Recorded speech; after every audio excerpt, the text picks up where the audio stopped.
the question is, in this panel, can the dynamism of Silicon Valley be maintained? Can the characterization of Japan as a country, say, concentrating on process technology, be changed? If so, in what way?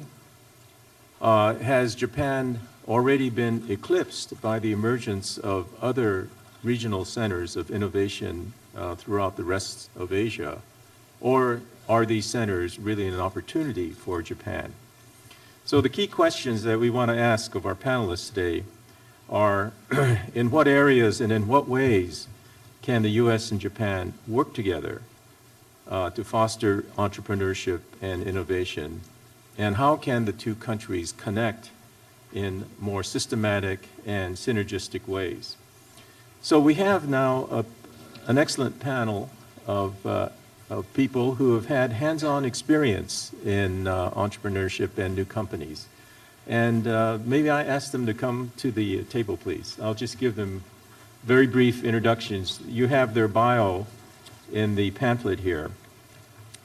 They include, as they're walking on, Darren Kimura, the president and founder of Sohogi, Tohru Nishikawa, the managing director of Energy and the Environment, Hank Wu, who is the founder and chairman of Cellular Molecular Engineering, and Professor Tsutsumi, who is a professor at Ryukyus University, and Osamu Onodera, the chief representative of NEDO, the new Energy Industrial Technology Development Organization in Japan.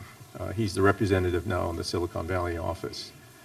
I think all of them except two, 3 out of the 5 have Stanford connections. 2 have MBAs from Stanford. 1 was an intern at Stanford Hospital Medical Center. And I don't know what happened to the other 2, how you escaped. But anyhow, we're delighted to have all 5 experts. And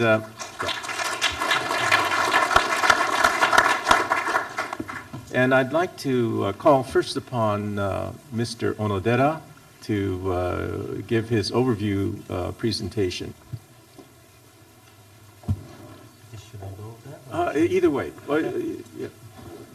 Actually, why don't you sit there? Okay. Everybody can sit. That way I can stand here. Okay. Okay, sounds good.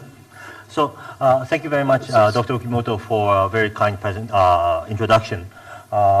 Thank you again to the organizers, U.S.-Japan Council and Josh, and for inviting me. And it's an honor for me to speak in front of so many distinguished people.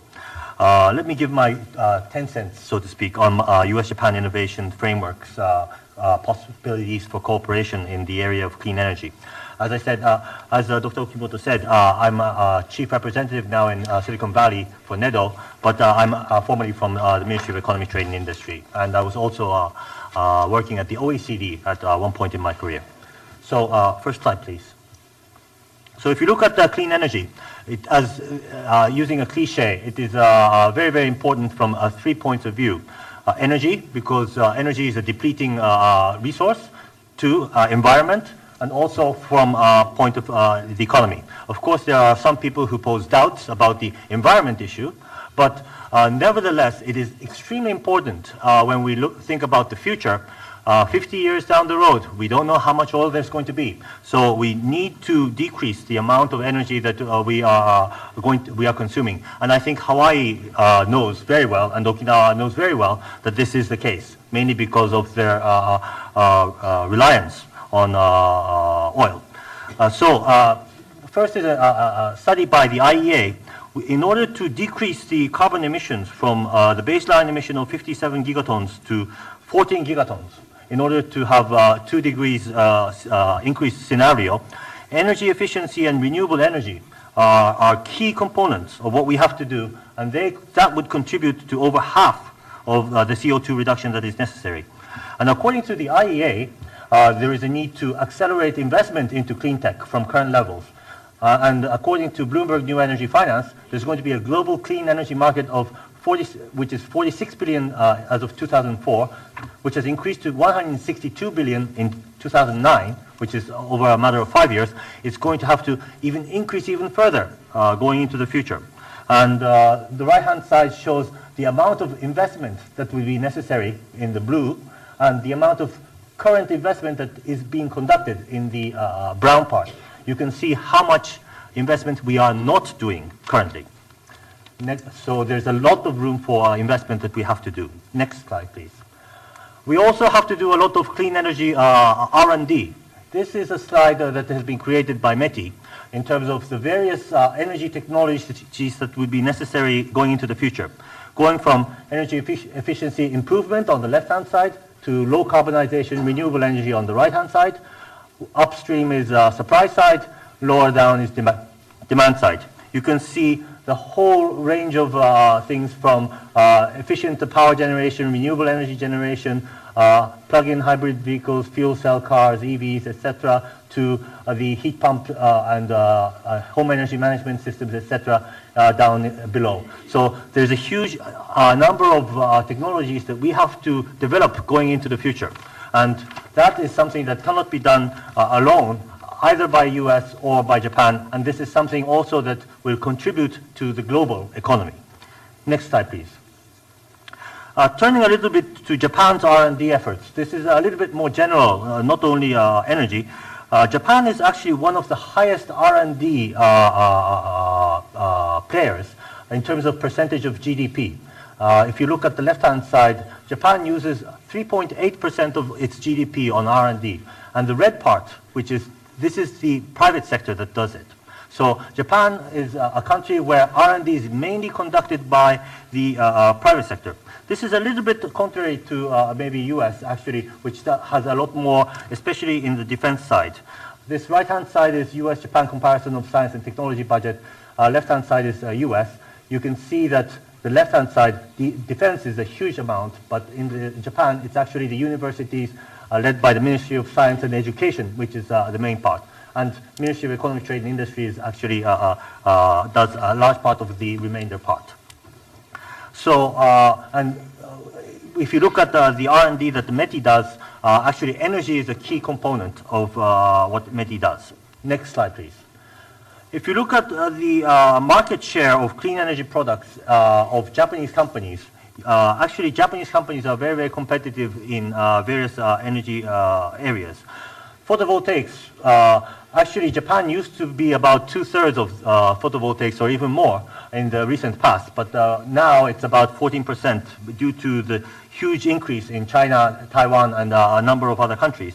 But if you look at the world market share of storage batteries, which is on the upper right-hand side, and if you look at materials for hybrid vehicle batteries, and materials is actually an area where Japan is very strong in, you can see that the dark purple part, that Japanese companies actually maintain a huge share in many of these key technologies in the area of energy.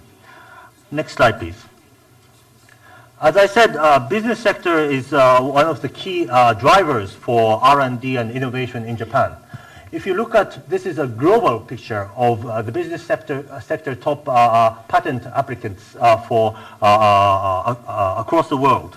And if you look at the patents, you can see that Japan, there are a large number of Japanese companies that figure in this equation: Panasonic, NEC, Toyota, Sharp, etc. And even if you go further down the line, there are a huge number of Japanese companies.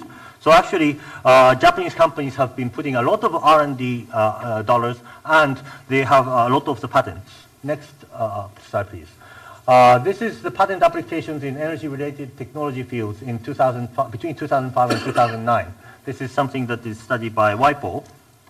If you look at solar energy, Japan does about 1/3, and the US is about a quarter. So with these two countries, over 50% of patents have been applied by these companies and universities, by the way. And if you look at fuel cell technologies, a very similar situation arises. So if these two countries cooperated more, we would be able to accelerate the speed of innovation much, much faster. Next slide, please. If you look at, on the other hand, if you look at the university sector, top patent applicants, you can see that US universities are one of the top in the world in terms of this area. And Japan, University of Tokyo, and a couple of other universities down below come in. But you can see that in the US, universities play a huge role in the innovation arena. Of course, having said that, I must say that Japanese universities have not been able to utilize the knowledge that is inside, because as many people who are in the academic world know, if they talk with academic people in Japan, they are very, very able, which is not necessarily reflected in this patent chart. Next slide, please. So why is Japan-US cooperation in clean energy very necessary? I think so because of complementary strengths. I take this a little bit from Kahoshi-san's presentation a little bit, so I have to apologize to him. But if you look at the strengths of Japan, applied technology, material and manufacturing technology, Dr. Okimoto touched upon this a little bit, but product, process, incremental innovation. These are the strengths, traditional strengths of Japanese industry. And if you look at some of the areas, energy efficiency, solar PV, fuel cells, batteries are also the traditional strengths in the energy sector. An innovation system with large companies and existing SMEs. I term this existing SMEs because as Governor Yuzaki said, actually there are a huge number of SMEs, not startups like the US, but there are a lot of SMEs who have a very, very strong craftsmanship mentality and has a very, very, strong, that are in Japan who have been supporting the large companies that have been developing. And actually, these are the traditional strengths of Japan. On the other hand, the strengths of the US is basic research, system engineering, marketing, organizational innovation. Of course, US has strong strengths in material manufacturing technology, etc., and applied technology as well. But to make it much more clear, I would say so. And biofuels, solar thermal, computational science. And one characteristic, as Dr. Okimoto was saying, an innovation system with large companies, new ventures, which actually live and die. In the case of US, Japan, they do not die. They live on. That's the key difference between Japan and US. Entrepreneurs in Japan are very, very afraid of their firm, closing down. On the other hand, the Japanese, U.S. entrepreneurs have no, worries about closing down a new venture, because the next venture is something that they look forward to. So I think these are two key differences in the strengths of Japan and strengths of U.S., which are actually very, very complementary when you are trying to move forward on something. Next slide, please. This is a slide I got from one of the papers that I wrote when I was in OECD. When you think about innovation, of course, innovation in the enterprise is very important. The R&D section, production, marketing, and distribution, these areas talking together can come up with innovation. But innovation actually occurs when two different things meet. And actually, if you think of it, domestic suppliers, domestic universities, foreign suppliers, foreign universities on the left-hand side, domestic partners, foreign partners, competitors, customers. The wider the area of people that you interact with, the greater the possibility of innovation. And that is one of the key reasons that trade and investment is very important. And I think that the key here is to try to increase the interaction between companies. Next slide, please. If you look at the PCT patent applications with co-inventors located abroad, so if you look at the Japan's patents and how many of these are done with partners that are outside of Japan. Now, you can see that Japan is at the very bottom. And 2004 to 2006, we have been decreasing, actually, from 1996 to 1998, which is contrary to the general trend where co-invention is increasing. Now, US is also down the line, bottom from the 6th. So this is not a big surprise, because big economies, you have a lot of partners inside the country. But having said that, if you look at India, it's actually very, very high up.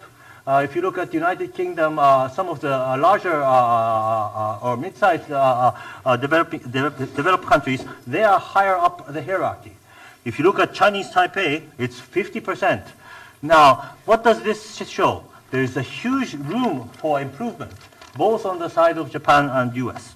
Next slide, please.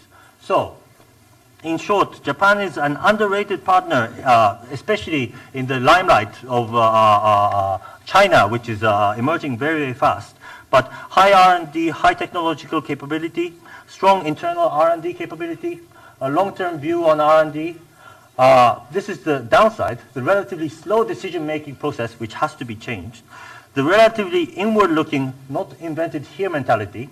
As I said before, this is clear in the patents, but also if you look at some of the data that has been presented by OECD, it says use of alliance in innovation, 28% in large companies and 6% in SMEs. So it's still very low. Now, there is a huge amount of unrealized potential. There's a cliche in Japan about this trading company person who went to an island, and there was an island with people wearing no shoes. One person came back and said, oh, nobody is wearing shoes, so there's no market for shoes. The other trading company person came up, there's nobody wearing shoes. There's so many room for selling shoes. So, it's two ways of looking at the same thing. So I think that looking at my presentation, I hope that this will give you a little bit of food for thought about future U.S.-Japan cooperation in various areas, including energy. Thank you very much.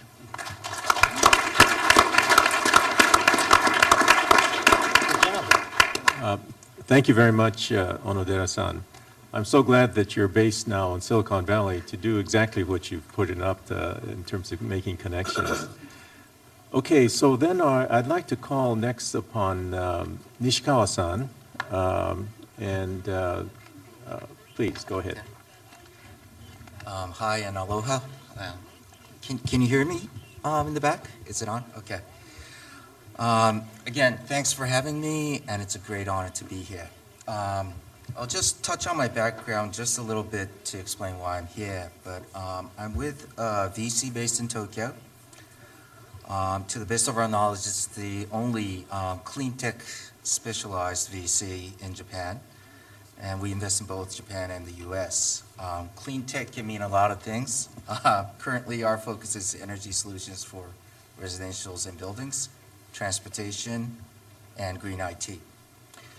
Prior to venture capital, I was deeply involved in startups. I founded a company in Silicon Valley back in '97, and I've been managing and investing in startups in Japan. So therefore, my comments today will be very much focused on my personal view of US-Japan innovations from the VC startup angle. It's going to be a whole lot more qualitative. It's an area with very little data, so no data. As we've seen from Onodera-san's excellent presentation. So first, I'd like to draw upon some of the actual examples I see in my daily business that relate to US-Japan collaborations. Within our VC activities, one of the focus areas is a cross-border approach where we as a fund try to add value add in business development, where we invest in US startups that hold synergies with Japan, or invest in Japanese entrepreneurs and support them in their activities in the States.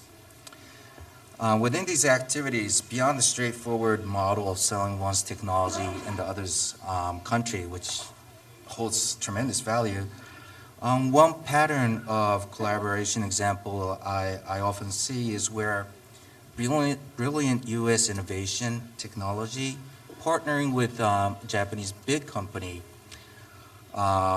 in order to bring their technology into volume production.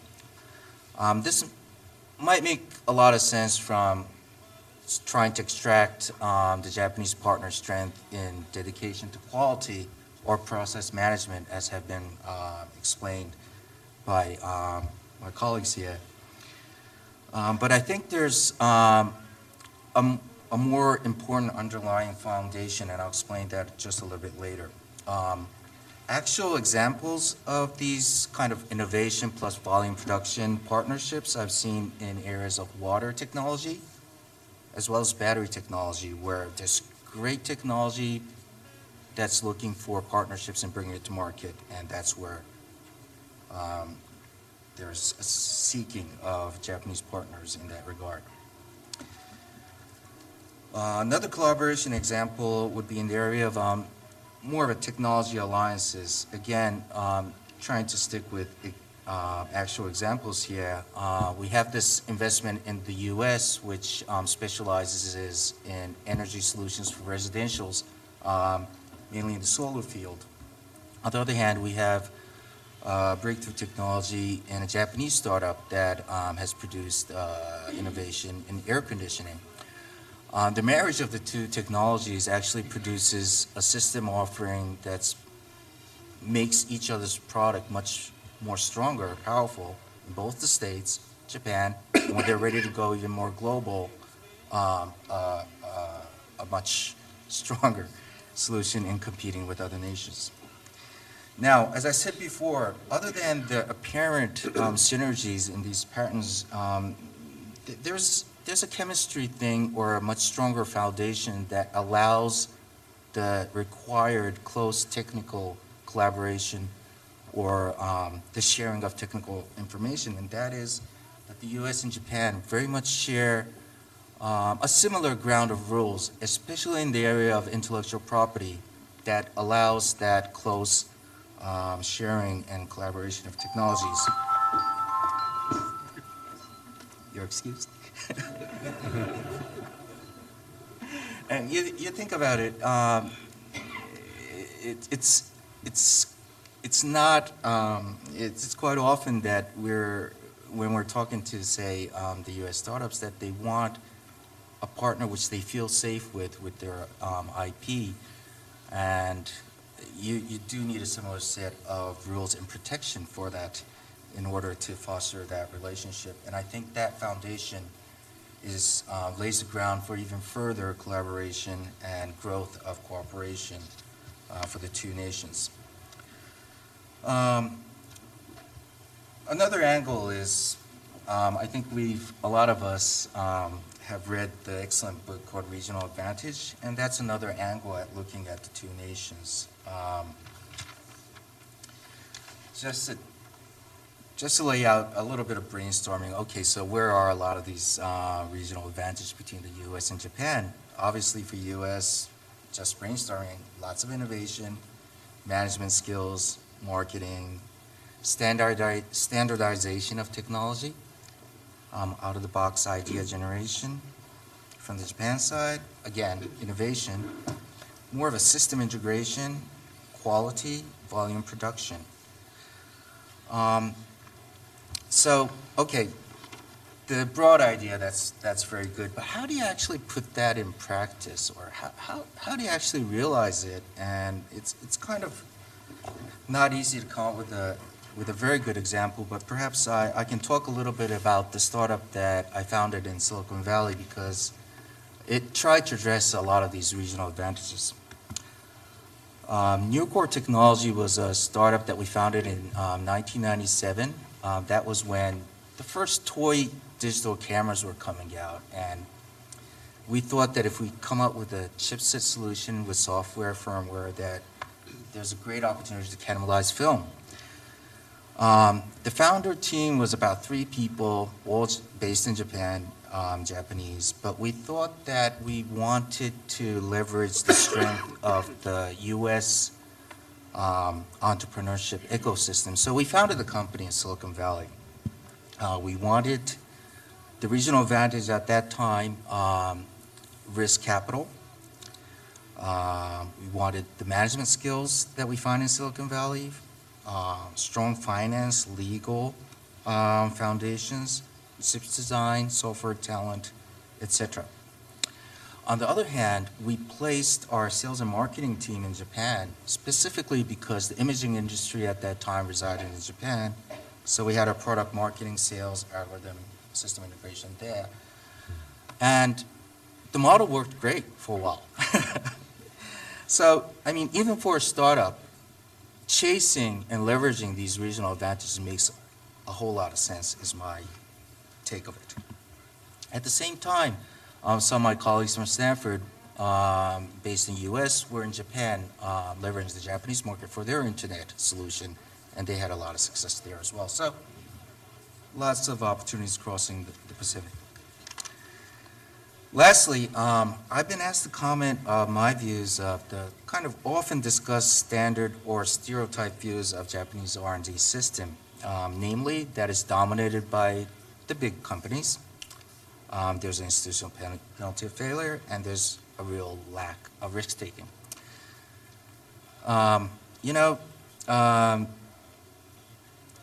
Whether you like it or not, you really have to take risks these days. I mean, the last 20 years, the large establishments don't really have the luxury of providing a risk employment to a mass of the Japanese job market these days.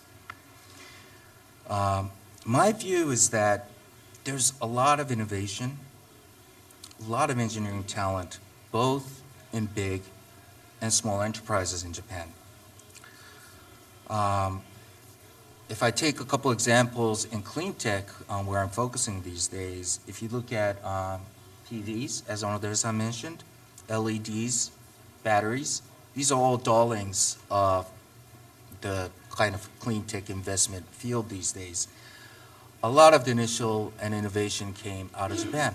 And these innovations, I mean, there's very famous people like Shuji, Nakamura, thank you.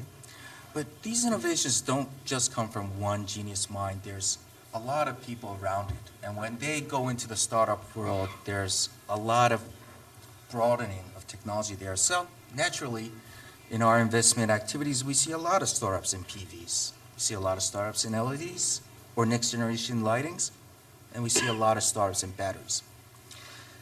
So lots of innovation there, so why haven't we heard much about successful technology startups coming from Japan? Outside a few exceptions like Yuzaki-san's startup, but because there haven't been many to talk about yet.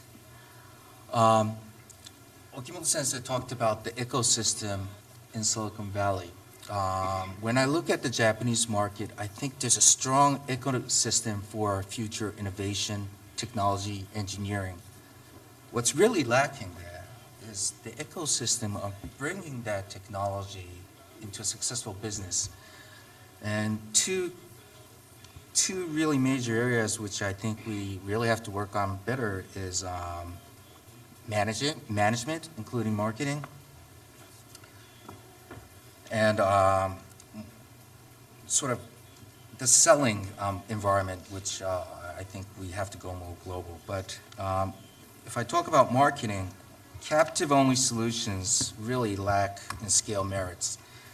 And I think we probably have good example from painful examples from the history of the semiconductor or the recent kind of really local cell phone sets, which were great in technology, but they were very captive in each brand and therefore lacked the scale compared to great competitors from Korea or Taiwan. And eventually, without scale, you lack investment, you don't succeed.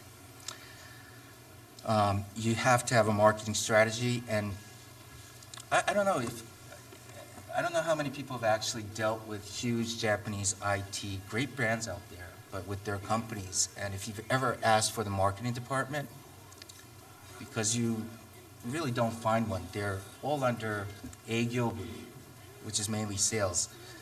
Marketing is the area where both the big companies and the small companies need to work on to come up with a much more scalable, strong, powerful product to go to market. I'm trying to describe this without getting myself into too much trouble, but the other key area that we really struggle with our startups is the management skills. Like, for example, in a very speed-required, high-moving tech business, you take one executive who's been working in the same company for about 30 years, going through the ranks.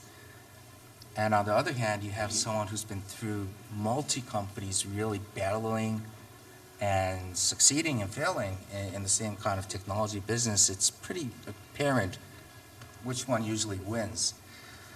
A lot of things that we learned back in business school, keiretsu, seniority employment system, lifetime employment system, don't hold, they just don't work as well with the startup evolution model.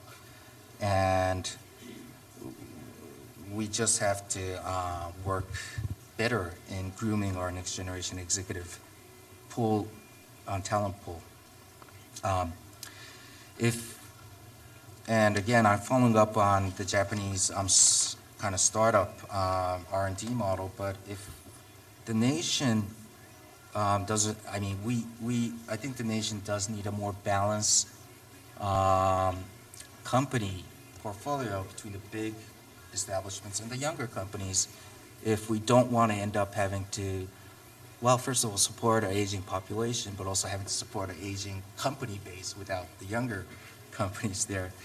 So I think we have to learn a lot from our U.S. friends, for example, in the Silicon Valley, because, I mean, if you look back the last 20, 30 years, I think there's absolutely no question that the U.S. model has proven itself so much more successful on the entrepreneurial startup venture market.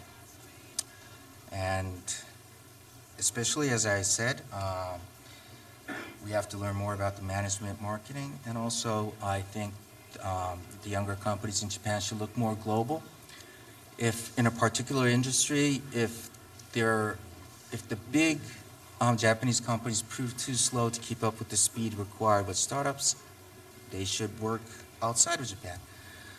If they can't find management talent, they should recruit globally. So there's, I previously have co-founded a company, which means that I'm very much an optimist, and I think these things can be done, and together with the great synergy with our friends in the States. Thank you very much.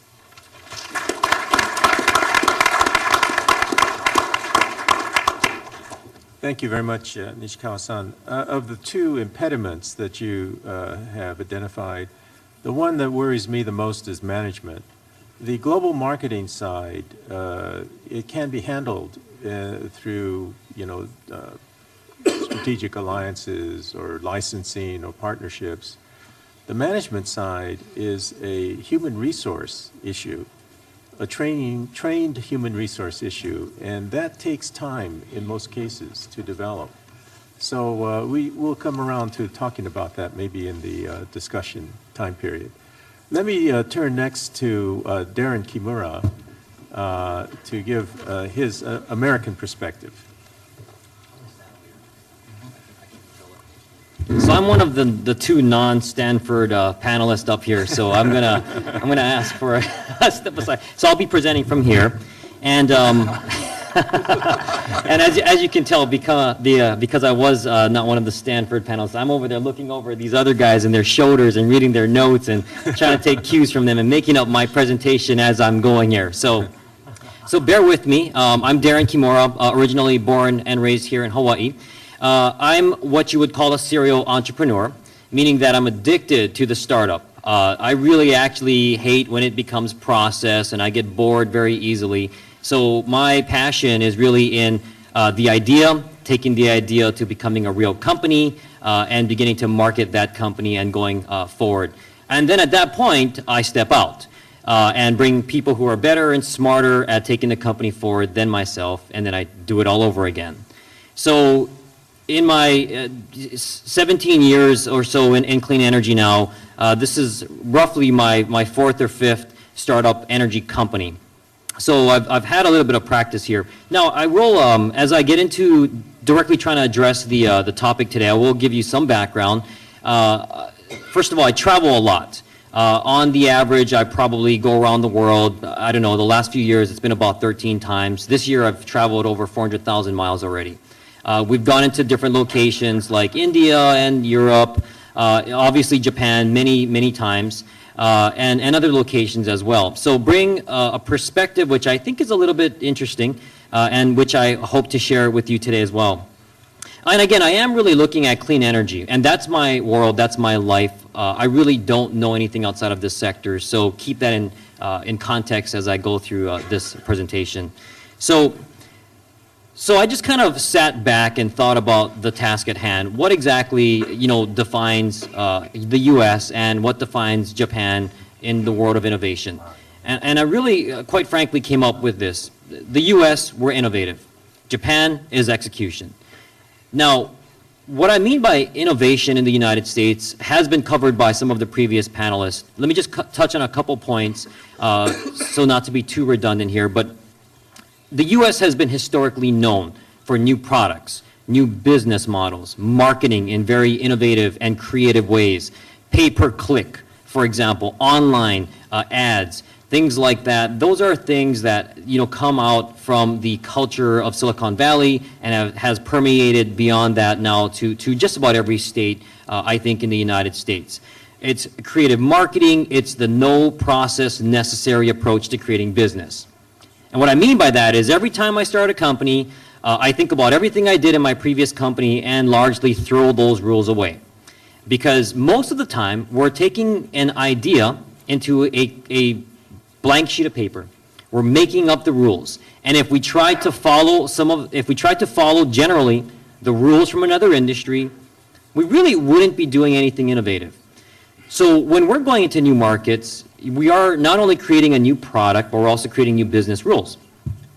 We go fast because of that. We make a lot of mistakes because of that. We fail a lot because of that. But that also lends itself to success later on. I think Tohru had talked about it was Onodera-san, I think it was, who talked about the goal, in some respects, from an entrepreneur, is the next venture. And in some respects, I hear it a lot from venture capitalists, is a lot of times they're looking at how many times have you failed before as a metric for investment. Because they like entrepreneurs that are seasoned and know what it's like to fail. So that's kind of the way I perceive the United States. On the other hand, Japan. Having traveled there many, many times and have spoken at this event once before in DC, I've shared with you some of my thoughts about that. But where they excel, in my opinion, is in the execution. And historically, second to none in execution. Manufacturing process, quality control, timelines, and achieving milestones. Really, you won't find a better place, maybe Germany, but you really won't find a better place than Japan for that. And that's something that, for the most part, I think we've kind of lost in the United States. So as I look forward, and we'll talk through a little bit of this, combining these two topics, these two ideas, these two concepts into one, that is when we're going to find entrepreneurial success in relations between Japan and the United States.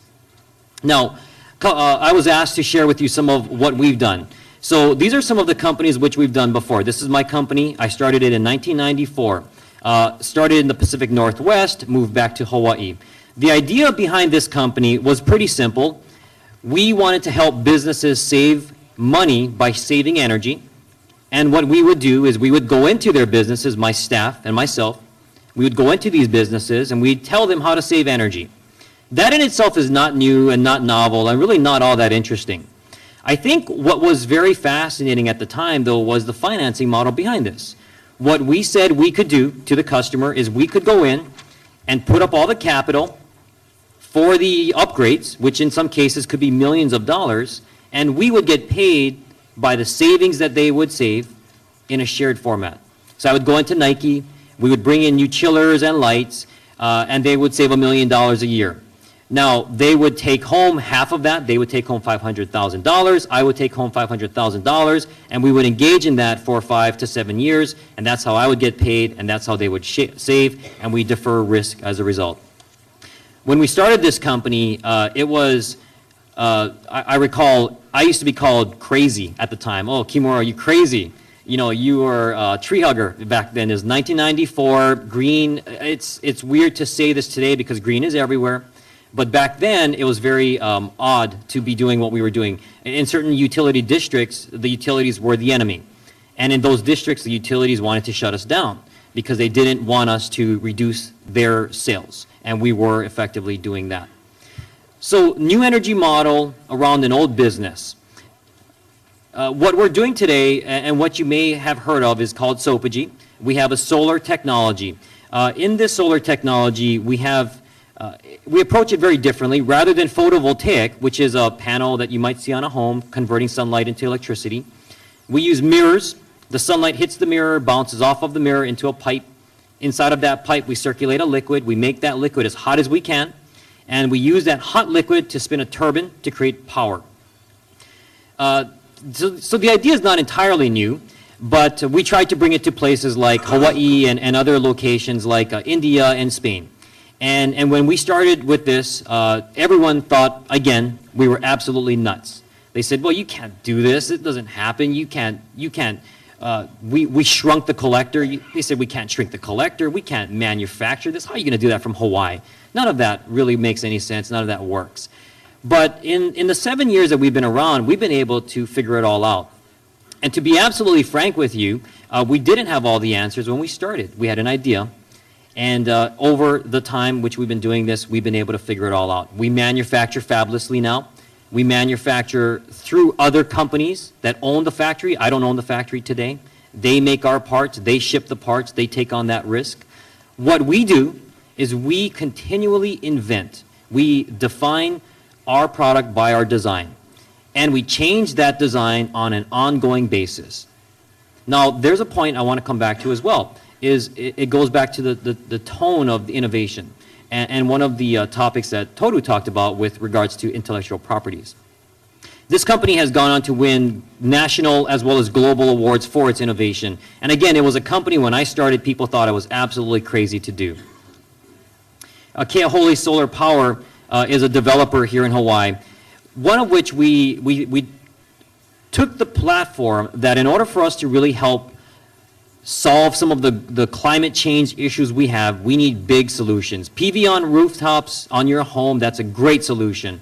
But we wanted to take bigger bites from the apple. So this company is out there trying to build big projects in Hawaii. And through the work that they did, we were able to invent some really interesting technology. One of which is a storage technology from which we capture the heat from the sun using these thermal collectors, but we store them in these big storage containers.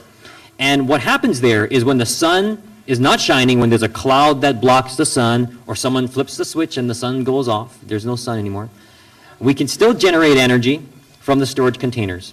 So this gives us the ability to produce better and more firm energy to grids than you would be able to get from some of the more conventional technology. It's not something we set out to do, it's something we figured out along the way, but it's become a massive component to our business today. So really kind of wrapping up from my presentation here, you know, the way I look at combining again the innovation aspects from the United States and the execution aspects from Japan and bringing them together and how we can work together, these are some of my thoughts here. One, you know, incorporating U.S. technologies into existing platforms from large Japanese companies today. You've got mega manufacturers out there from Japan, Panasonic, Sony, you know, Hitachi, other companies, Toyota, Nissan. These are all Japanese companies that have gone global and all have massive inroads into local markets all around the world. Doesn't matter where you are, India, Germany, whatever the case may be, they're all there. Taking U.S. startup ideas, which otherwise would have challenged getting to the next level, partnering, strategically partnering with those companies using their platforms and execution to bring the U.S. technology to the global market. Manufacturing expertise. Got to be honest with you guys, I've never manufactured anything in my life up until Sopogy and had no idea going into Sopogy that we would actually figure it out. We eventually did figure it out. Took a lot of time, a lot of money, a lot of effort, a lot of travel, as I shared with you before. But one very effective way to shortcut that is to work with someone who's done it before. And there again is an obvious opportunity to work with Japanese companies, which are experts at that now. Advanced technology development, I think that was covered earlier, but it's basically taking the fast innovations that U.S. companies are pumping out through their startup companies and taking those technologies to the next level, making them better with Japanese R&D, Japanese engineers. Now, access to the Middle East, that might be odd. What's that all about? Well, surprisingly, Japanese companies are intrinsically embedded in the Middle East. They're providing the infrastructure for just about everything you see out there, from all the natural gas and oil that's coming out of the ground to the clean water that you drink and the cool air that is cooling all those buildings. A lot of that is coming out of Japanese companies today. They're embedded by nature of what they are, and maybe it's not the technology, it could also be in the finance. They provide a massive opportunity to probably one of the biggest growth areas in the next 5 years. And being able to figure out a way to combine our innovations, the U.S. innovations, with that could be massive. And in financing of projects, Japanese trading houses are second to none with identifying great financing opportunities, very active, looking for ways to deploy capital with good returns for their investors. Tapping into that is also fundamentally important. So here's a couple examples I wanted to share with you from our sector. One is a company called Tesla. You may have heard of Tesla. They make probably one of the world's premier electric vehicles, over $100,000. There's only like 4 in the state. Companies based out of Silicon Valley, co-founded by Elon Musk, who's one of the founders of PayPal. They just went public this year. Really interesting company, very cool design, interesting drivetrain, really first of its kind in the world. Toyota partnered with Tesla. When Tesla went public, Toyota invested $50 million into Tesla. Tesla, in return, bought a bunch of Toyota's U.S. manufacturing assets. In return for that, Toyota is committed to train the Tesla engineers on how to manufacture with the level of quality that has historically been seen with Toyota and its plants and factories. And then also a combination in the RAV4 by using the Tesla drivetrain in the Toyota RAV4 and globally marketing both companies going forward. An active example of what's going on today. Another, Solar Power Partners. This company just provides financing for solar panels. They had a massive infusion of capital by Sojitz, based out of Japan, earlier this year. Sojitz basically invested $100 million into SPP's projects. What SPP gets is they get to deploy more capital. They match that capital against other capital, which they find in the United States and Germany, and Sojitz gets back to their investors big returns. So very, very significant opportunities happening today, but these are big companies investing in other big companies. We must expand that now to go from smaller companies or mid-sized companies in Japan investing into mid-sized companies in the United States, or vice versa, and even take that down even further. Now, final thought as I conclude, one thing I did want to circle back to is with regards to innovation and IP. One of the biggest threats, like it or not, that we face here in innovation is China. And I think you probably have heard of this. China will knock off technology. They'll knock off IPs. And that's just the way it is. I was actually at a conference once where on stage a Sony TV comes rolling up, and then the speaker, who was from Sony, rolls out a Sony TV. And it came out of the back door of the factory, made in China. No, that's not a knock on China. It's just a fact of the world. So here's the thing about innovation and fast speed for manufacturing. The way to stay ahead of that is to generationally improve your products through innovation. Sopogy solar collectors, we change the design and make them better just about every year now.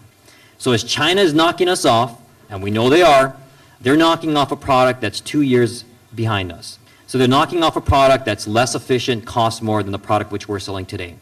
And we continually do that, continually push the envelope. That is our defense against that. Now, there is a combo there with Japanese companies. Combining and partnering up with Japanese companies will help us also to get those products to the market faster. Because right now, we still struggle with trying to figure that out. So that's just one of my own personal real-life examples of what we're trying to get accomplished today. So thank you very much. Those are my thoughts.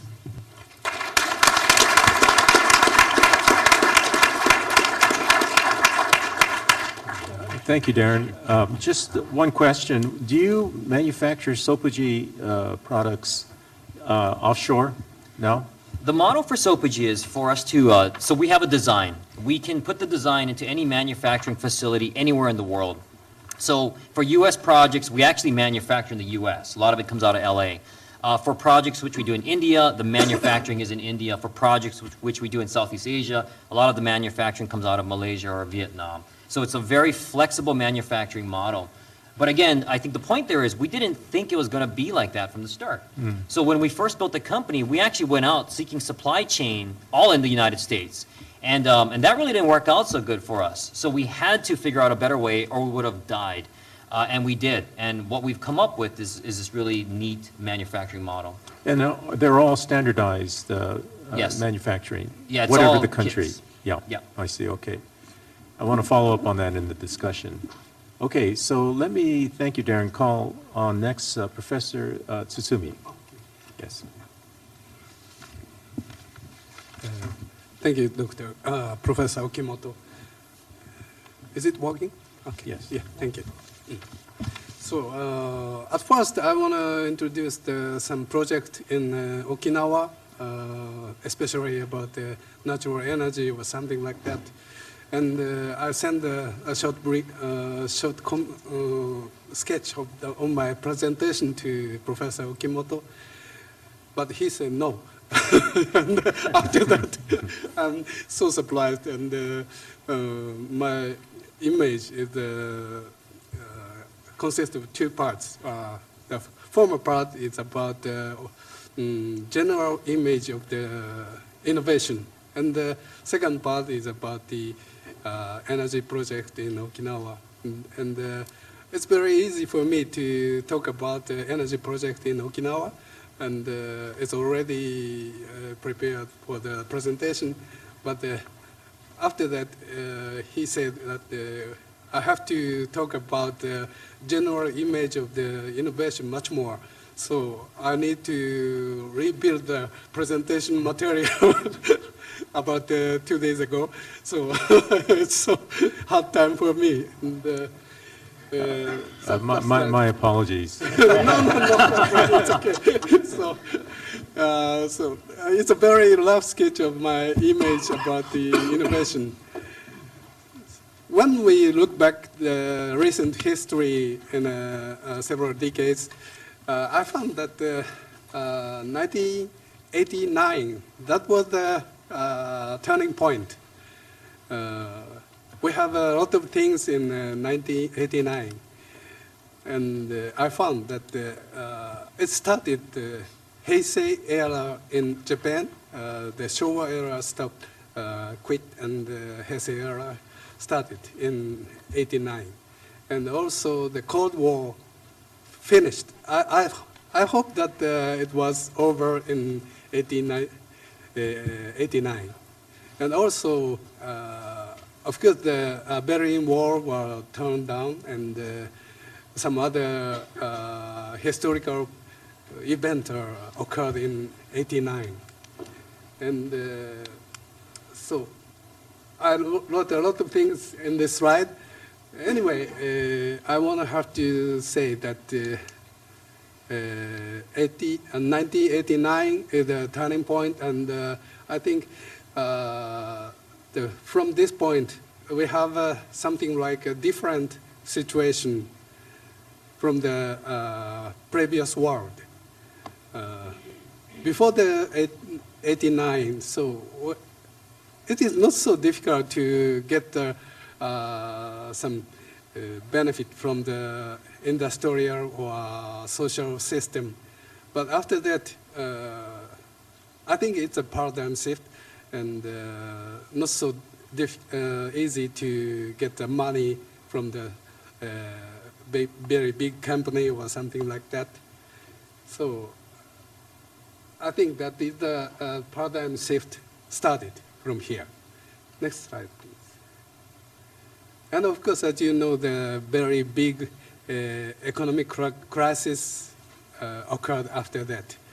The very big company in the United States and also in Japan bankrupted. I don't want to say precisely, but as you know, that it's a very big crisis in financial companies or something like automobile companies or airline companies or something like that. And as you know, that Japan has a very strong advantage in the manufacturing or fabricating or something like that to make things.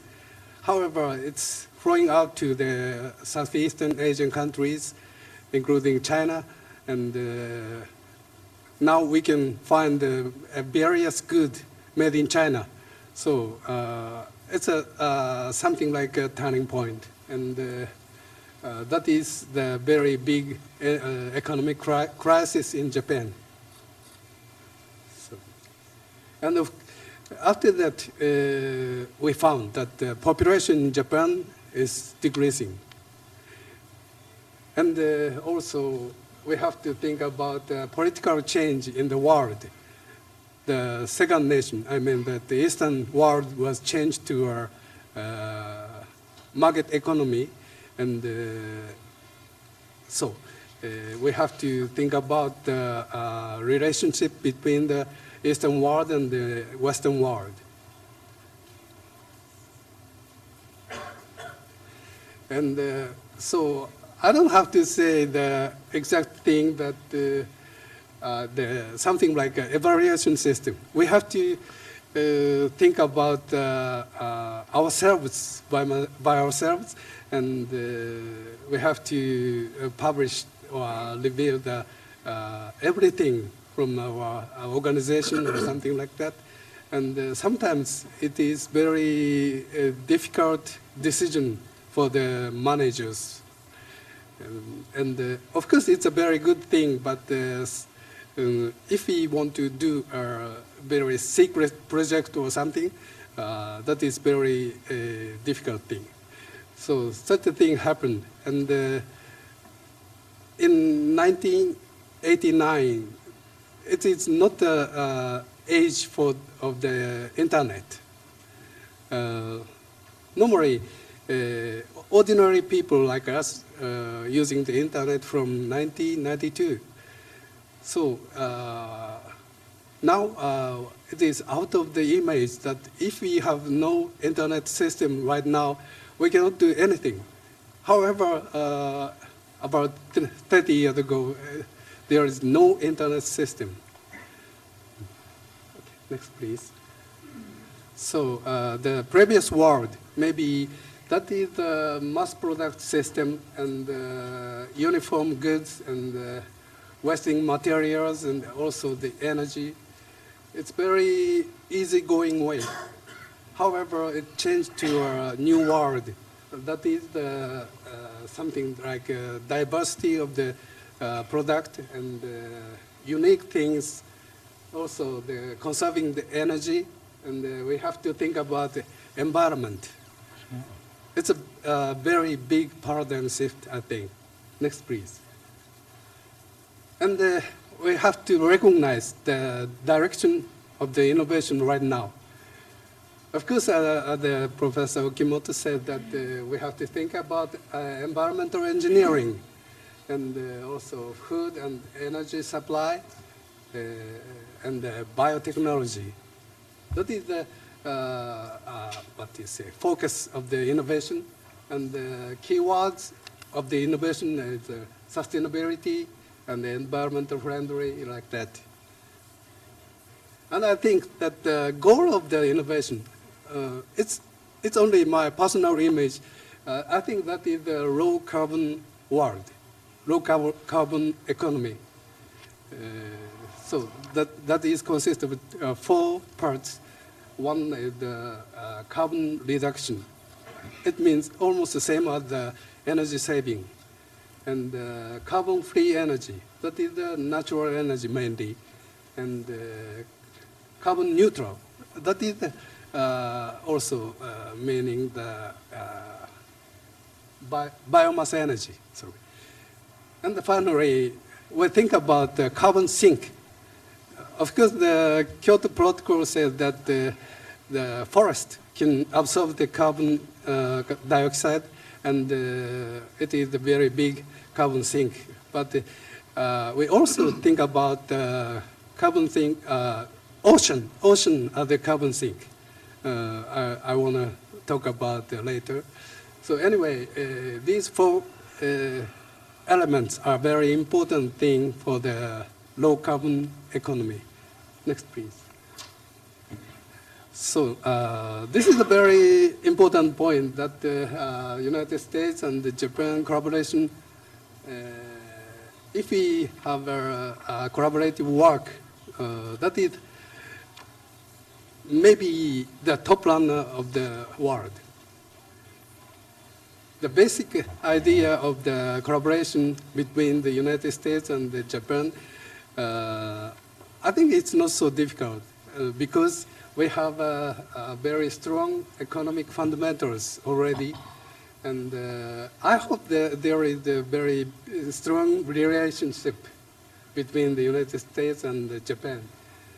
Of course, we have a responsibility to make a good world for the conservation of the environment and to continue the world itself. The planet of the Earth, we need to protect the planet itself. And if we want to make a real real innovation in an industrial world, we need maybe the enormous investigation. And I believe that we have still the big power for the investigation. And another thing, that if we have innovation, we need mutual marketing. If the United States make a new product, we have to accept it and use it and estimate it. And the reverse side, of course, occurred. If we have a new product in our new idea in Japan, we have to sell it to the United States. That is the mutual marketing. So another. Next prize. And I have to touch about roughly the innovation movement in Japan. Every year we have some festival about the innovation. The very famous one is the Industrial Academic Collaboration. That is the, the governmental movement.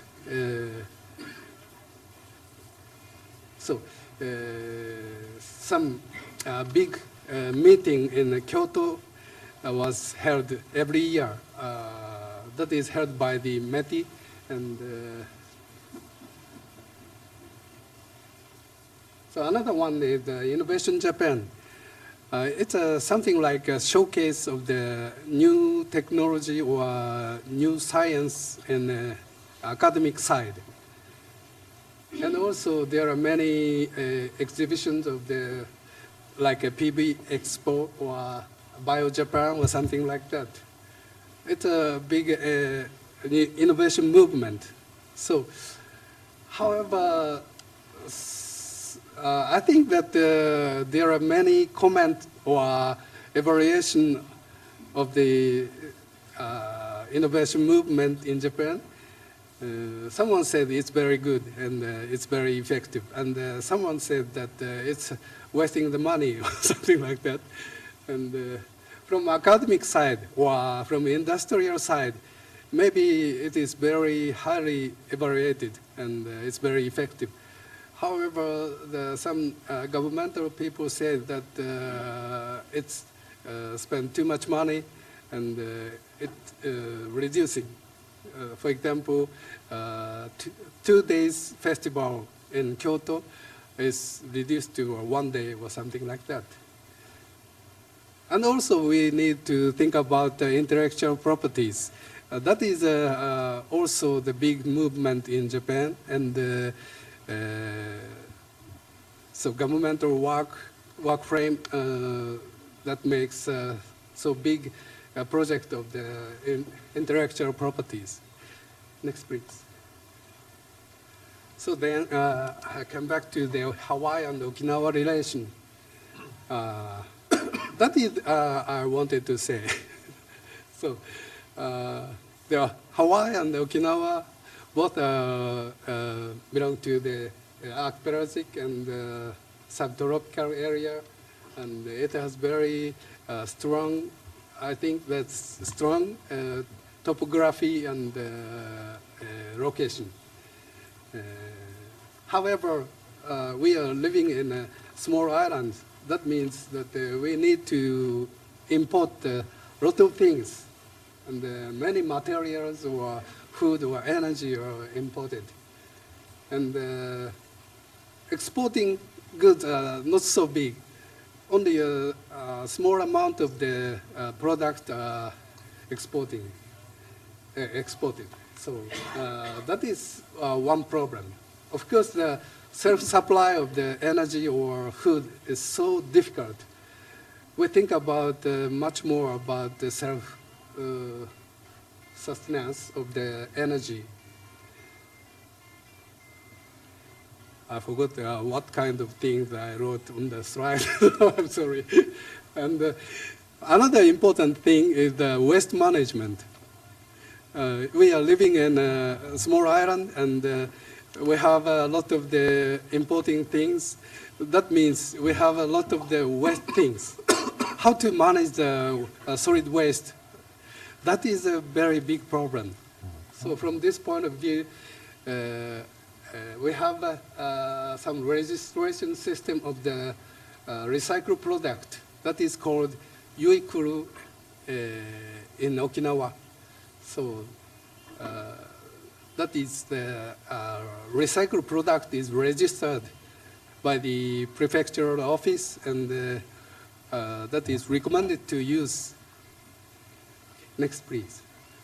So I want to introduce some recycled things. These things, left top side, that is the, something like a pavement. Pedestrian pavement is made of the recycled things. And right top side, that is the lid of the manhole. It's also the recycled iron. And also we have to produce the very other things, many other things, varied things, like a plastic pipe or stone tables or something like that. That is the recycle technology. Next, please. And I want to mention about the energy status. It's a map of the Okinawa, and we can use the various natural energy. First of all, we have a lot of this solar radiation. It's very strong in Okinawa, like Hawaii, and also we have some factories, cement factories or waste management factories or something like that. We can utilize the waste heat. And also the ocean itself is a very big power of the energy. And some other things are not realized, but we can utilize the photovoltaic system or solar heat system or something like that. Of course, wind power, but wind power has some problems. Next, please. It is a photograph of the wind power destroyed by typhoon attack. In 2003, we have a very strong typhoon attack in Miyako Island. There are several wind turbines, but all of them are destroyed by the strong typhoon wind. The wind speed is over 80 meters per second. So, and we need to think about a much more stronger system or a much more flexible system against the typhoon attack or something like that. That is something like an innovation. If we make a smaller one, we can set it to something like inside of the building when the typhoon attacked, like that. But nowadays, the wind turbines are growing bigger and bigger, and sometimes it's over 2 megawatts, 3 megawatts, or something like that. but it's impossible to think about typhoon attack in Okinawa. I don't know exactly about Hawaii, but maybe we have to consider the much more serious things about the natural energy utilization. I think that is almost all. That's right. Next one. Okay. Thank you. So I want to conclude that, of course, we need innovation, and we have to think about the various aspects of the innovation. However, so we think that local situation is very important, and if we want to export technology that is fit for the, for example, the developing countries or something like that, that's a very important thing. Okay, thank you very much.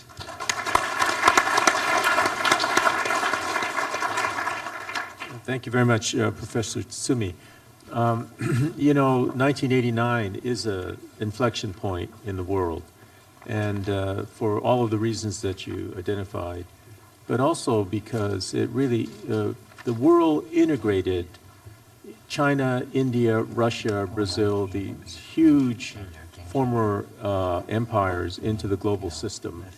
And this had a dramatic effect on the integration of more than 2 billion people and workforce into the global system. Fortunately, the back of inflation was broken in the mid-1980s, and so you could have this integration proceed smoothly. Also, Okinawa, I wanted to say that I used to think that after U.S. forces withdraw from Okinawa, Okinawa should be turned into a home for senior citizens. It seemed to have the natural climate for it, but you're suggesting that clean technology is an aspect of the economy of Okinawa that could be pretty important in the future. That's quite fascinating.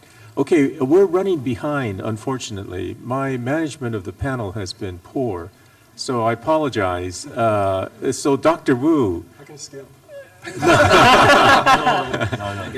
Dr. Wu, I would like to ask if you could keep your presentation succinct as possible without robbing you of substance. No, thanks very much. It's can you hear me okay in the back? It's really it's an honor to be here today. Before I get started, I'd like everyone to stand up for 30 seconds. Just stretch, please. Everybody up, just stretch for 30 seconds, please. All right. To the left, to the right. Sounds good. Thank you. Good.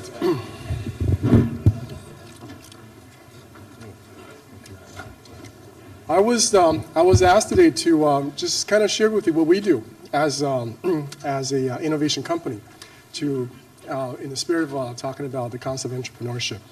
So Skai Ventures is my company.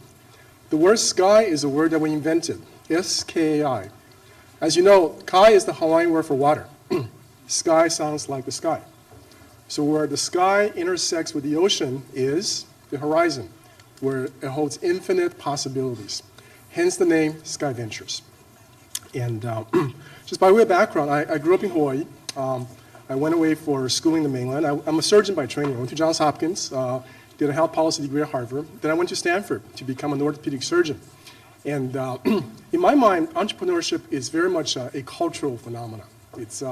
It's like some people become rock stars because you're not afraid to grow long hair and sing and make noise. Well, being creative and being inventive is the same thing.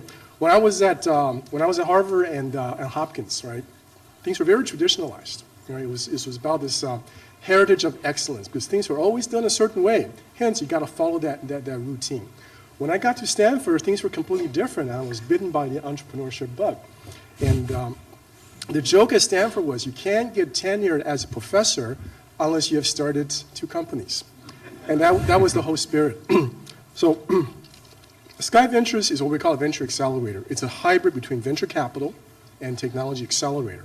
So when you walk into our office, you're going to see 3 words, which is the motto for our company. invent, disrupt, and inspire. Invent is clear. We're a company about ideas because there's power in ideas, in novel ideas. Disrupt is a bit unusual.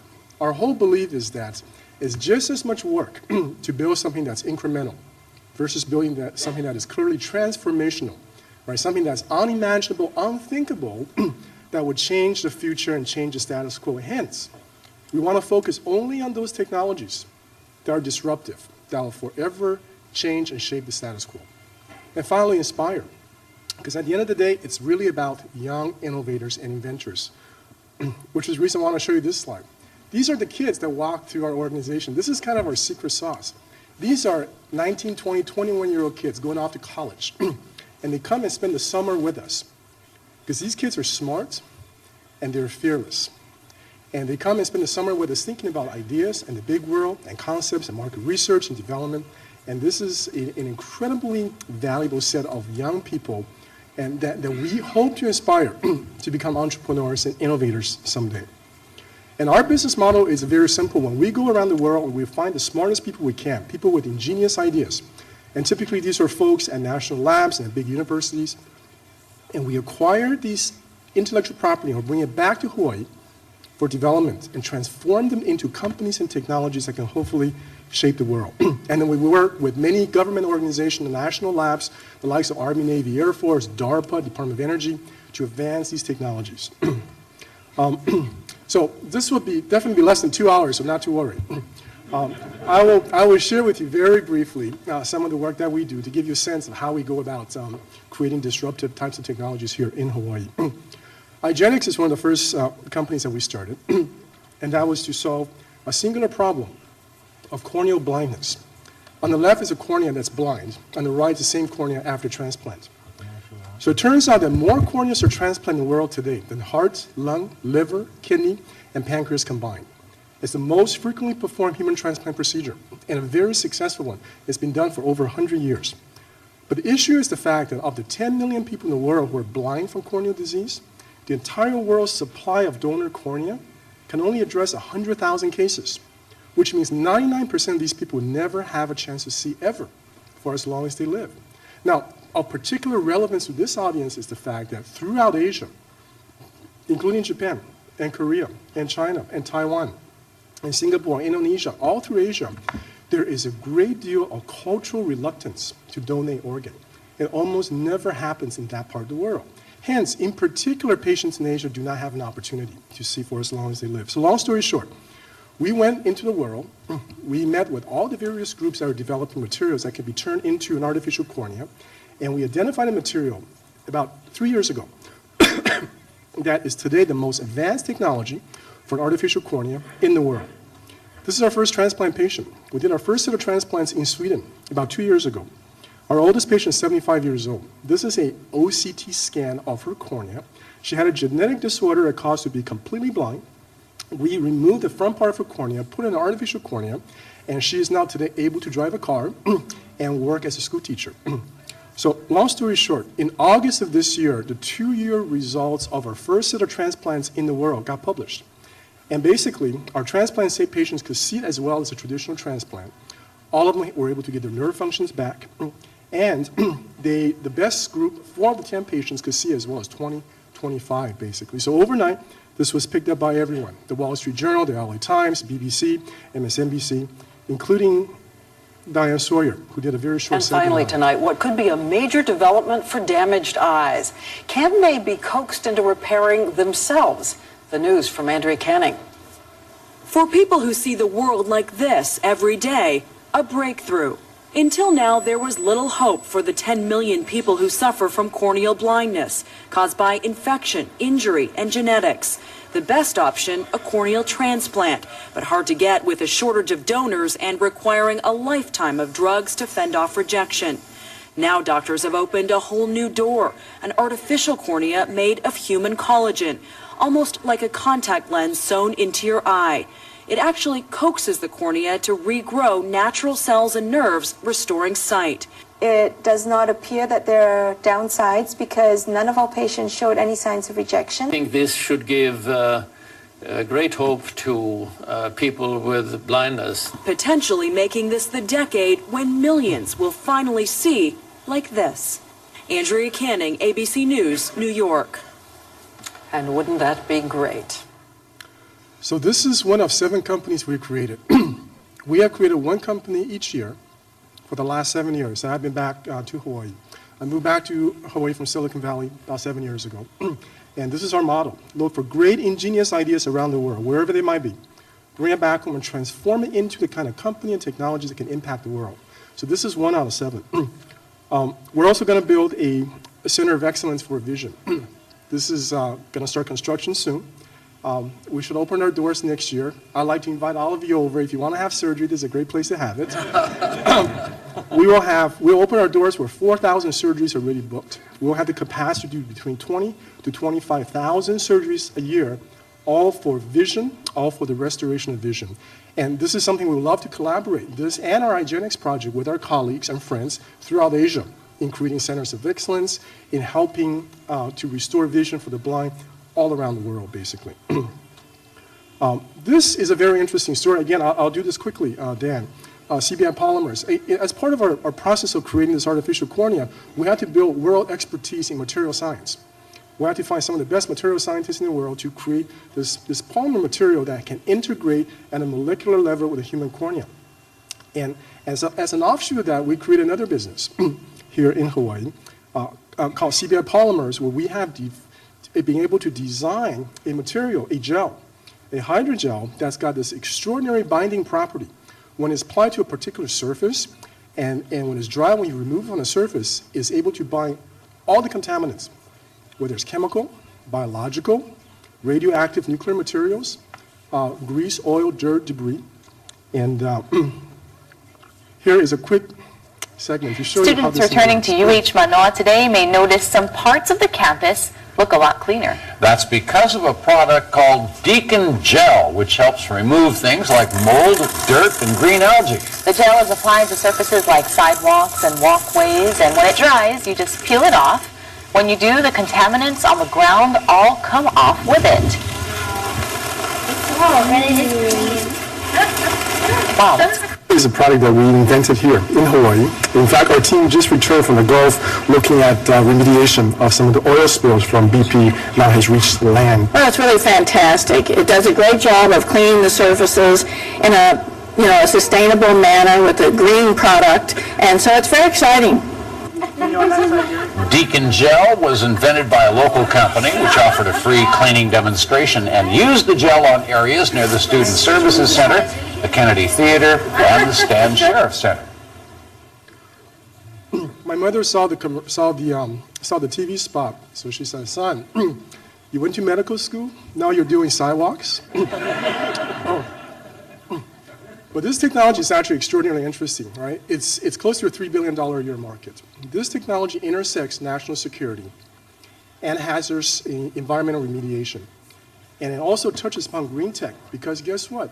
We can clean surfaces in areas without the use of water, which is a really valuable commodity. There are nations like Singapore where they have to import water from Malaysia. And we can completely remove the need to have runoffs when you clean things with water that goes into the drainage system that impacts our environment. This won the Department of Energy's award last year for the Achievement Award. So we're taking this product to all the major Manhattan project sites for radionuclear cleanup, all the nuclear power plants, because it has this extraordinary ability to remove radiation particles off of surfaces. And in fact, we have also been working a lot with Homeland Security, because I understand there was a security session earlier today. And as we all know, right, the world is at risk, and the world is at risk in a very significant way. There's been lots of war game analysis that has been done in terms of what would happen if a radionuclear device should be detonated at a port facility.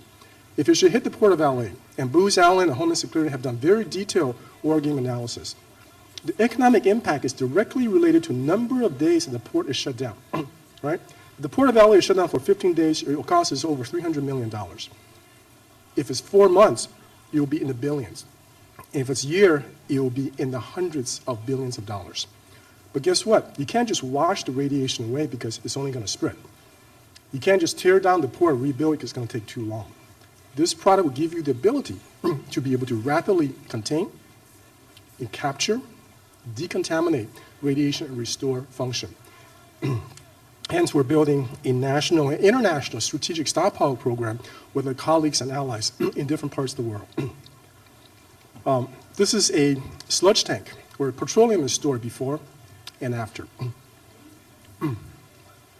So, any of you heard of that big chemical spill in Hungary happened last month, right? 200 million gallons of this alumina sludge got out of the dam, and it knocked out several towns. It's hit the Danube. So we sent our team to Budapest as soon as this thing happened. We went behind the sealed-off area, and this is a post office in Devonshire, Hungary, where you'll see a little blue patch, and that's our gel being applied. And this fellow is actually in charge of our hazardous chemical program. You can see the gel capturing all of that red sludge on the surface of the wall and being removed.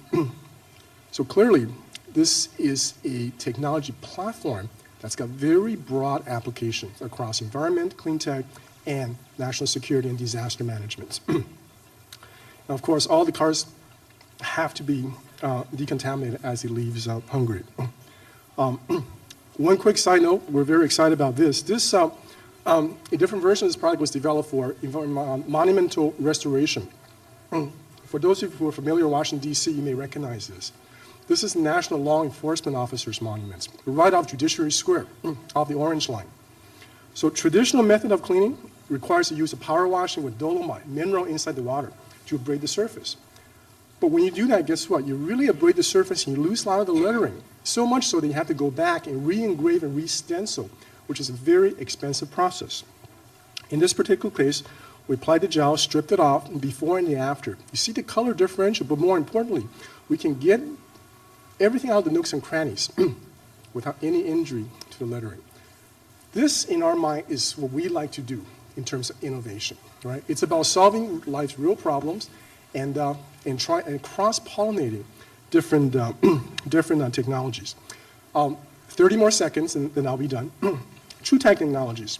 This is a different company that we have developed, again here in Hawaii, as a platform for product authentication verification. We're doing this because counterfeiting, as we all know, is a big business around the world, including counterfeit pharmaceuticals. That's a $75 billion a year business, and it's prevalent everywhere in the world. As much as 10% of global drugs are counterfeits. But more importantly, right, counterfeit drugs, unlike a fake Gucci bag or Prada shoes, could actually cause a catastrophic event, right? It could kill somebody. Any of you seen the back of a beetle shell? All right? The beetle shell is very colorful, but it turns out the shell itself has no color in it. There are multiple pores in the back of the shell that reflects the light in a very specific way, and that gives it its brilliant color. So, long story short, we figured out a way to start with silicon wafers, where we can embed information up to 1 trillion spectral codes into these wafers that we can break down to tiny little particles as small as 100 micron, that we can embed massive amount of data. And guess what? These things are edible because they're silica. It's like you go body surfing and you eat a mouth of sand, and that's what this material is. And the drug industry for many, many years have used silica as an excipient material when they make tablets. Therefore, there's no FDA regulatory hurdle in front of us. So this won the Innovation of the Year Award in 2010 from Frost and Sullivan as a technology. And give you a sense of size, right? Grain of salt, grain of sugar, grain of Trutex. Apply the Trutex on the Advil. You can shine a light on it with a handheld reader attached to your PC. It'll tell you in this case, this is Lipitor, 20 milligrams. The lot code, expiration date, and any other information you want. But we're not limited to pharmaceuticals, right? Counterfeit is a big business. And so for every one of these technologies, there's a global market. There's going to be a global impact. And Japan should be one of our most important partners, ally, and customer base. Because as Darren said very wisely, right? As a nation, Japan is extraordinarily great at execution. And so again, I was asked to kind of just share with you some of the work that we do as a matter of illustrating entrepreneurship. And by the end of the day, right, it's about the kids. It's about the really young people to give them a sense of fearlessness, right? It's okay to try. It's okay to take a chance. It's okay to fail. Do it often, do it soon. In that process, magic happens. Thank you very much.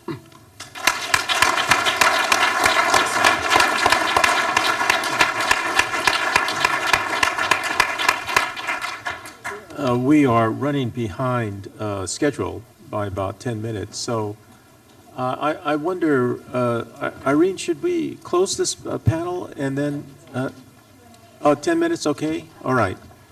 All right, so I'd be happy to entertain questions. Any questions, please pass them to the...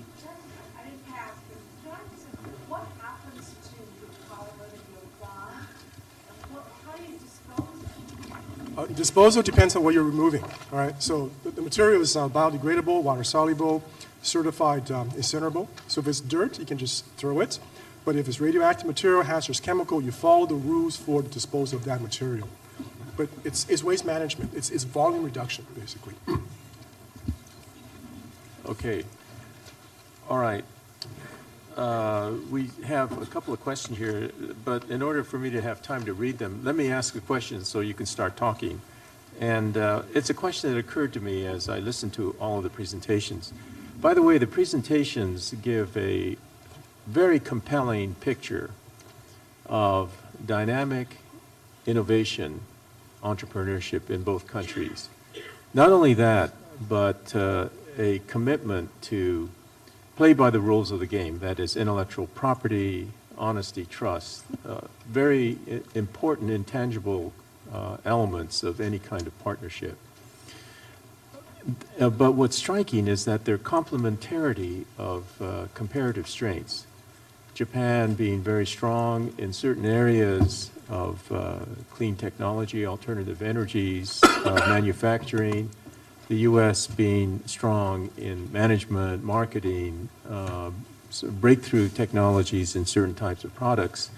And the fit is excellent. It's an excellent fit, so that basically we have to figure out ways of making matches in this space and really taking full advantage of the potential for bilateral cooperation and synergy in this area. Okay, so the one question that occurred to me as I was listening to all of you is Andy Grove, the semiconductor guru who used to be CEO at Intel, recently wrote a very thought-provoking article in which he argued that one of the reasons that the United States may be losing ground in these areas of high technology, clean technology, is that the United States has gone offshore for its manufacturing, that companies find it in their interest to manufacture at lower costs offshore. And with the loss of the manufacturing infrastructure comes the loss of understanding of process, technology, and many of the follow-on adaptations of technology that are necessary to maintain market competitiveness and downstream domination. So his argument is that really the United States needs to maintain a market manufacturing capability, even though it runs counter to the profit maximization seeking of companies. And the U.S. has got to find ways of offering incentives to companies that can continue to manufacture at home rather than offshoring everything in China or India or Vietnam. So the question I want to ask you is first, do you agree with this proposition? And if so, is there something in the bilateral synergy that can help make this happen? Any thoughts? I'll start then. Yes. I tend to agree. I think we do have to retain some degree of manufacturing. I think the realities will be that in order for us to do that, it'll require a tremendous amount of subsidy. The U.S. labor wage rate is so out of whack with the world right now that there's no way we could possibly get there, even with automation. You know, when we take a look, so we had an exchange earlier with regards to our manufacturing. You know, when we take a look at a factory in the United States, the average laborer makes anywhere between $19 to $35. In markets like China, the average laborer makes $5 a day. You know, so it's a very different economic platform. So that said, I think I tend to agree. I would love for us as a company to manufacture ourselves in the United States. But again, we are a business. It is an economic challenge for us to do that. And the reality of entrepreneurism is that we're going to find a way around that. And frankly, the way that is around that right now is one of continued offshoring and retaining the intellectual properties domestically. Obviously, lots of thoughts and different directions we can go, but I just want to kind of see if anybody else has anything else. Yeah. So, Darren, your company's way to continue making profits without necessarily manufacturing at home is that you're continually innovating so that you're ahead of the curve, even though your property may be stolen, intellectual property may be stolen. So, but is that a pathway that other elements of the clean technology space can follow? Well, that's difficult to answer. Clean technology is very broad. Let me frame it this way. It is a model that exists now in the United States. Companies like Nike, for example, designs its shoes. They manufacture and contract manufacturers abroad. And you know, a shoe, if you buy a design today, in 6 months, it'll be outdated. They're working on the next type of shoe. The U.S. has not had a foothold in television manufacturing or anything in television for decades. Vizio is the very first company based in the United States to earn that back. How they did that was they designed their products in the United States, but they have them manufactured abroad. Qualcomm is another example of a very similar model where they design chipsets and they use a fabless manufacturing model and receive royalty and license to that.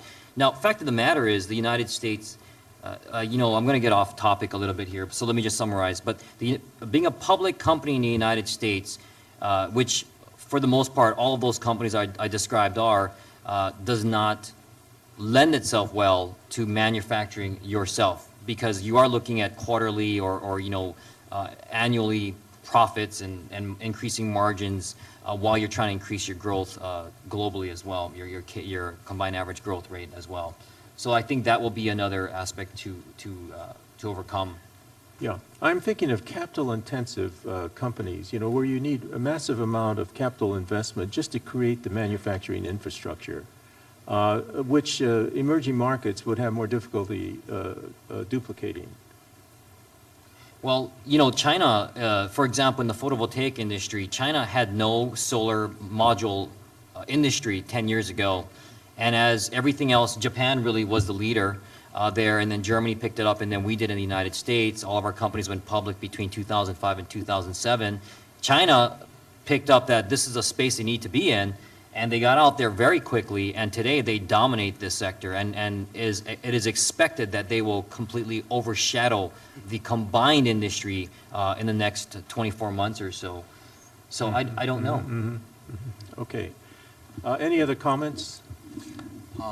Just a quick one to add. I think a lot of relevance is due to the fact that there's just so much more value add to the actual material on the basis of either semiconductors, Yeah. PVs, whatever, so that if you don't have control of the formula for that material and how to process it, you lose a lot of value add. Yeah. I think that points to the fact that you want a little bit more in-house.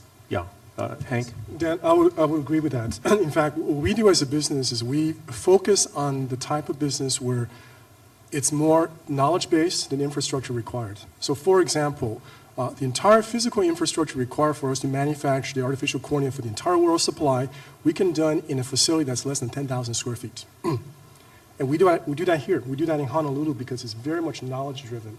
Our true tech manufacturing is done on Maui. We have a manufacturing line there that is able to supply probably entire North American demand. So we like to pick the kind of business right from the outset where we don't need to, in a fair fight, the big guys would win. So we have to pick our fights very carefully. Hence, we don't want business that would require us to build large infrastructure to begin with. Okay. Thank you. I have had time now to read some of the questions. And one question is about Silicon Valley and the